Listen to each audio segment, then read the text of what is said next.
nouvelle vidéo pour le Top Tech de l'informaticien, notre événement qui récompense les meilleurs projets des DSI et des ESN.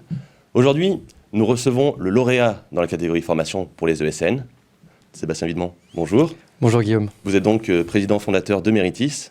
C'est bien ça. Alors pour nos spectateurs qui ne vous connaîtraient peut-être pas encore, est-ce que vous pouvez nous dire qui est Meritis ? Bien sûr. Alors c'est une société de conseil et d'expertise en informatique de près de 900 experts aujourd'hui. Société que j'ai créée donc il y a une petite quinzaine d'années. Et on travaille sur différents secteurs d'activité avec une prédominance en finance de marché, mais depuis maintenant 5-6 ans sur pratiquement toute la France avec des grands comptes à nos côtés. Et combien de salariés à peu près à l'heure actuelle ? Près de 900. Et donc vous avez remporté un prix en formation. Félicitations. Merci beaucoup. Est-ce que vous pouvez nous dire quelles sont vos actions, les principales, en quelques mots, en termes de formation, de montée en compétences de vos collaborateurs ? Alors, ravi déjà d'avoir obtenu ce prix Top Tech. On est évidemment très fiers au sein de Meritis. Déjà, la formation et l'obtention d'un prix, c'est pas simplement le fruit d'une année spécifique, c'est plutôt un travail qui est fait depuis 15 ans. C'est-à-dire que l'ensemble de nos collaborateurs bénéficient de formation. Donc aujourd'hui, c'est 70% de nos salariés qui bénéficient d'une formation.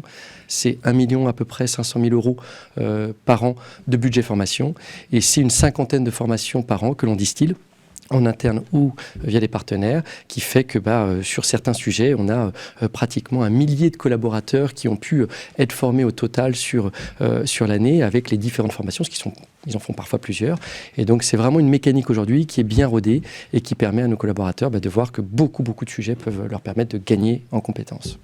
Parce que j'imagine que comme tout le reste du secteur, vous êtes un peu confronté à une pénurie de talent en ce moment. Alors oui, bien évidemment, le marché de l'informatique est un marché qui est sous tension, pas simplement depuis 1 an ou 2. Sur le monde de la finance, on vit déjà ce genre de choses depuis de nombreuses années, mais c'est un marché également qui est plein de promesses, plein de nouveautés. Et quand on sait parler aux jeunes collaborateurs, en comprenant leurs contraintes, leurs envies et leur trajectoire de carrière, on arrive encore à avoir des ressources de grands talents qui restent fidèles à l'entreprise pour parfois de très nombreuses années.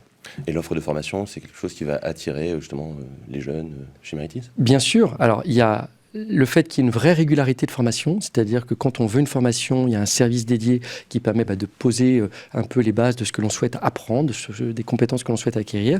Et puis, la multiplicité des sujets qui fait que du coup, en fait, on a une notion un peu de volume et de qualité qui permet de se dire, voilà, je veux être formé et l'entreprise Meritis est là pour m'y accompagner. Alors, pour rester un peu sur l'entreprise Meritis, oui. Et aussi sur le marché en général, comment est-ce que vous voyez le marché actuel de l'ESN ? Alors, c'est un marché qui est en perpétuelle évolution depuis pratiquement une trentaine d'années. Évidemment qu'il y a des cycles plus ou moins rapides dans le développement, mais les besoins en informatique ont été énormes et avec quelques paliers. Le palier Covid, en l'occurrence, a été, dans le monde de l'ESN, à la fois un petit coup de frein sur les 2-3 mois de pause globale et internationale. Mais suite à cela, on s'est tous rendu compte que le monde du digital, le monde de la visio avait besoin d'outils informatiques, avait besoin de robustesse, avait besoin de vérifier la qualité de nos données pour qu'on puisse tous travailler ensemble à distance. Et donc, les besoins chez nos clients sont très forts. Là, on ressent avec nos clients, nos confrères, une petite crispation que l'on espère évidemment temporaire.